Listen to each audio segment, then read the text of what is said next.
servicio de la empresa interna no ha podido sustentar hasta el día de hoy, ¿por qué se retiró de la jurisdicción de paraísos fiscales a la República de Albania? Se instauró una estructura dentro del Ministerio de Energías, dentro del Ministerio de Agricultura, dentro del Servicio de Aduanas, dentro del Ministerio del Interior, a través de la Secretaría de Migración, así como también incluso del Ban Ecuador, donde posiblemente se estaba lavando el dinero del narcotráfico, porque la señora Lupe Solange Velasco puso en un puesto estratégico a nada más y nada menos al hermano del señor Rubén Chávez Fayón. Entonces hay abundante información, como le digo, las pruebas son irrefutables y nosotros, nuestro deber es entregarle al país un informe que se ha realizado con prolijidad de manera técnica, de manera jurídica, pero también que ha tenido como finalidad de esclarecer la realidad de los hechos.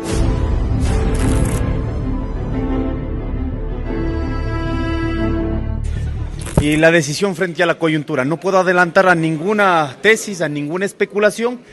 Esto será una decisión muy bien pensada sobre las acciones que se ha venido haciendo en estos 3 meses luego de la etapa de la implementación. ¿Pero qué lectura tienen hasta ahora de esas reuniones de Unidas?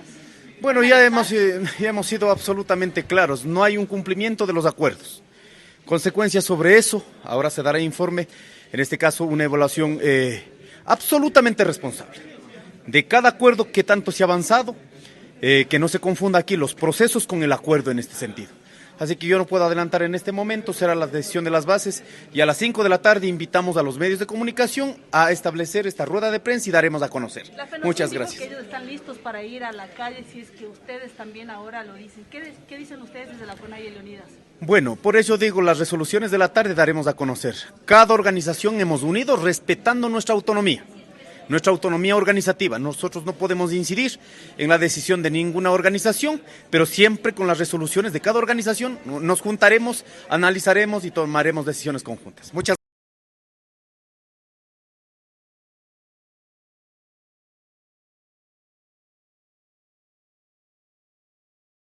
Ellos tienen que agarrarse al derecho suizo, pero el derecho suizo no está por encima del derecho ecuatoriano, la tienen perdida. Ya hay jurisprudencia de aquello, hay 2 casos de jugadores uruguayos, otro argentino, por eso los argentinos quieren tener su propia cámara de disputa, ya no ir al TAS, porque se acogieron al derecho argentino y había ausencia, porque siempre se modifica la ley, especialmente la ley laboral del derecho argentino, y el TAS hay cosas que también no pudo resolver, pero de 10 casos, 9 le hace caso a la misma ratificación, hacen la misma ratificación de la FIFA. De 10, 9. Uno por allí se ha ido peregrino. El último fue un caso bullado de un jugador uruguayo de selección que no viene al caso mencionarlo, pero ellos se acogieron al derecho uruguayo. No todo es que el TAS tiene una constitución, un montón de libros y que es el alma mater del derecho. No es así. No es así. Simplemente va a ratificar lo de la FIFA. Eso se lo doy firmado. Es cosa jugada. ¿Pero qué te dijo él? ¿Qué te dijo? Yo llegué, no sabía nada de eso, de cómo arreglar cosas así, no sabía nada. Me dijeron ya esto y lo otro, estamos a hacer esto, por aquí estamos a ayudar. O sea, necesitaba ayuda porque yo venía a querer ayudar a mi familia, todo eso. Sabes cómo es la situación allá en Tumaco, todo eso. Yo llegué y bueno, comencé a jugar sin ningún problema, borrado de todo. Y así, y ahora que he visto que han surgido todos los problemas. Pero eso, ¿quién hacía eso con Marcos Zambrano? ¿Tú sabes la persona a la que te llevó a sacar los papeles, a sacar la cédula? No, solo yo estuve siempre en el complejo. Yeah. O sea, ya personas así que me llevaban a otro lado, no, nunca. Yeah. Me llevaron a hacer esto, no, nada.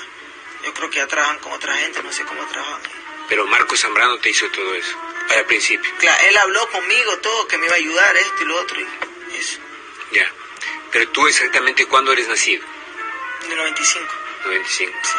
¿Y en la cédula de qué año tienes? 98. 98. ¿Tus nombres verdaderos cuáles son? Byron Javier. Byron Javier. Castillo Seguro. Castillo Seguro. Ya. ¿Cuántos hermanos son? 2. ¿Tú y...? Una hermana. ¿Una hermana tuya? Sí. ¿Y nadie más? Nadie más. ¿Y cómo se llama tu hermano? María Eugenia. Ya. ¿Igual del mismo papá y misma mamá? Mismo papá y mi mamá. Ya. ¿Y tu papá cómo se llama? Harrison Javier. Harrison Javier. ¿Y tu mamá? Olga Eugenia Ortiz. Ya. No, Segura Ortiz. Segura Ortiz. Sí. Ya. ¿Y ellos saben de la situación esta que te hizo claro, Zambrano? Ellos saben todo, porque yo en principio yo jugaba allá y jugábamos, cruzamos la frontera, pues el equipo que nosotros teníamos, porque cruzan los equipos de ahí de Tumaco, a San Lorenzo. Todos cruzan. Nosotros teníamos unas pruebas a San Lorenzo, me acuerdo tanto. Pero en esas pruebas que se hacían ahí en San Lorenzo, yo no me quedaba en ningún equipo. Y el compañero que se quedaba mío, él no se presentó. Y entonces me dijeron que tenía que venir yo. ¿Y quién era el que nos presentó? Era otro jugador, sí. Y me tenía que quedar yo. Llegué a la casa, le dije a mis padres que tenía que venir. Pero en ese tiempo en la casa...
Ecuador es un país latinoamericano ubicado en la costa del Pacífico.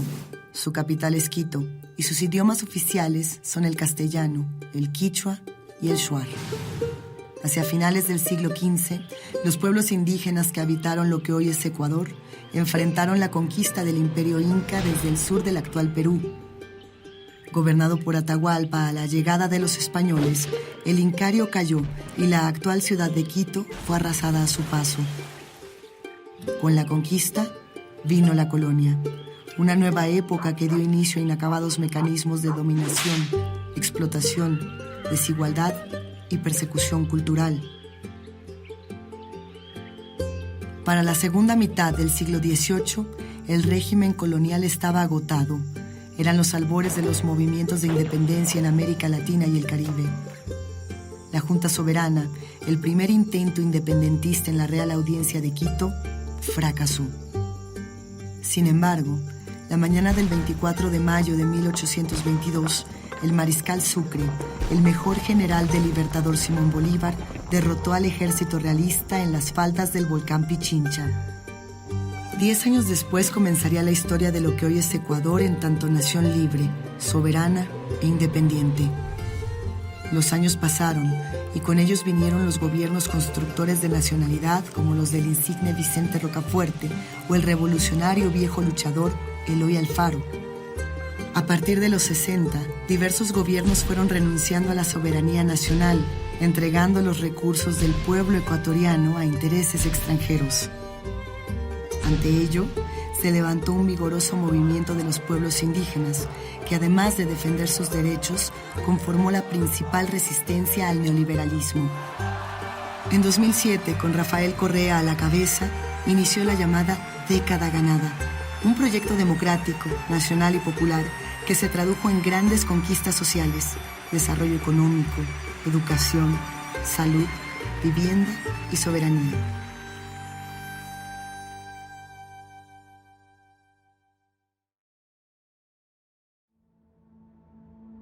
En el 2017, claro, nosotros pensábamos, después del esfuerzo de estos 10 años, y cuando digo esfuerzo, entiéndase, realmente luchar contra corriente, realmente romper esquemas, realmente ir en contra de todo lo que se pensaba que estaba bien en el país y que no estaba.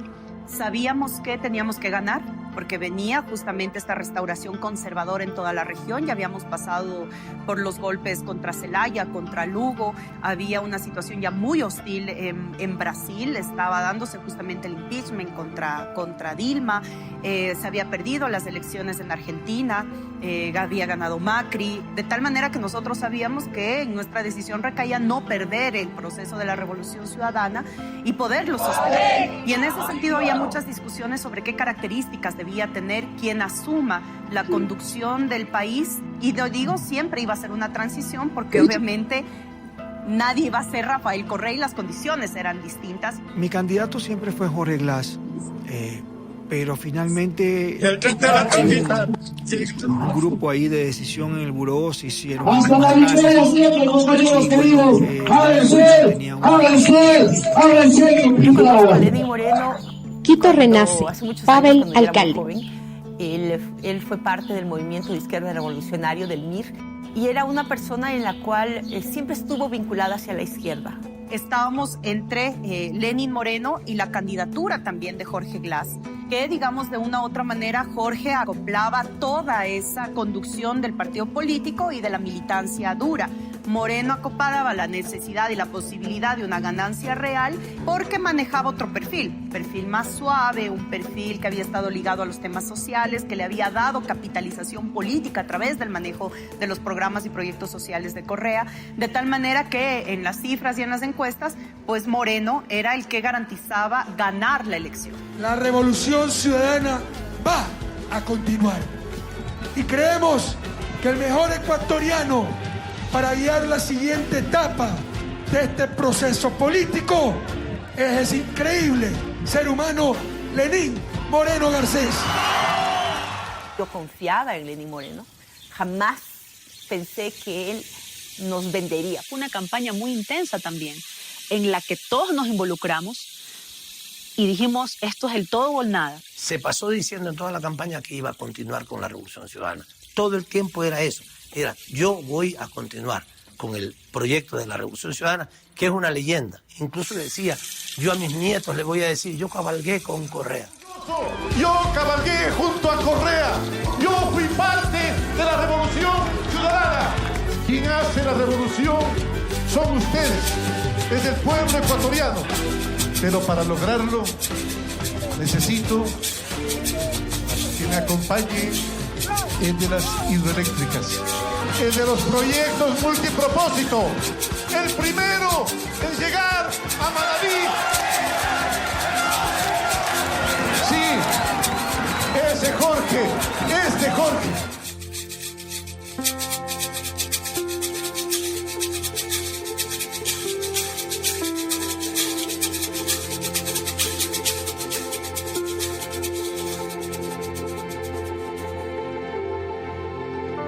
El banquero logró pasar a la segunda vuelta porque Moreno sacó el 39-9, es decir, a una décima de ganar en la primera vuelta. Habrá segunda vuelta en las elecciones presidenciales de Ecuador. Tras 72 horas de recuento por lo ajustado del resultado, el Consejo Nacional Electoral ha publicado las cifras finales. El candidato oficialista Lenín Moreno gana la primera ronda, pero sin los márgenes previstos por la ley para evitar el balotaje. Gracias a la revolución, hoy todas y todos tenemos iguales oportunidades e iguales derechos. Ese es el perfil que debemos buscar. Alguien que nos garantice